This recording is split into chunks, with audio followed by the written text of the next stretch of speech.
இன்றைக்கி என்ன ரெசிபி பார்க்க போகிறோன்னா சாமையில் கிச்சடி எப்படி செய்கிறதா பார்க்க போகிறோம். வாங்க வீடியோக்குள்ளே போகலாம். ½ அன் ஹவருக்கு முன்னாடி சாமை அரிசி ஊற வச்சு எடுத்து வச்சுக்கணும். இப்போ ஸ்டவ் ஆன் பண்ணி குக்கர் அடுப்பில் வச்சுக்கோங்க. குக்கர் நல்லா சூடேறினதுக்கப்புறமா 3 ஸ்பூன் எண்ணெய் சேர்த்துக்கோங்க.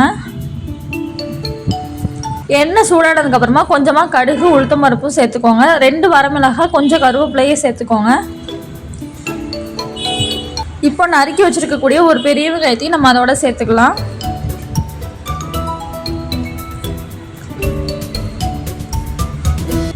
வெங்காயம் வணங்கினதுக்கப்புறமா நம்ம நறுக்கி எடுத்து வச்சுருக்கக்கூடிய கேரட்டையும் பீன்ஸையும் இது கூட சேர்த்துக்கலாம். இது கூட நம்ம தக்காளி போடுறதுனாலும் போட்டுக்கலாம், ஆப்ஷனல் தான். இப்போ கொஞ்சமாக உப்பு சேர்த்துக்கலாம், கொஞ்சமாக மஞ்சத்தூள் சேர்த்துக்கலாம். இப்போ இந்த காய் கொஞ்சம் நல்லா எண்ணெயிலே வணங்கி வரட்டும். காய் நல்லா வணங்கினதுக்கப்புறமா 1 கிளாஸ் சாமை அரிசிக்கு 3 கிளாஸ் தண்ணி வச்சிங்கன்னா சரியாக இருக்கும். தண்ணி நல்லா கொதிச்சதுக்கப்புறமா மிளட்டை நம்ம கழுவிட்டு அது கூட சேர்த்துக்கலாம். இந்த ஸ்டேஜில் உப்பு சரியாக இருக்குதான்னு பார்த்துக்கோங்க, பத்தலைன்னா கொஞ்சம் சேர்த்துக்கோங்க.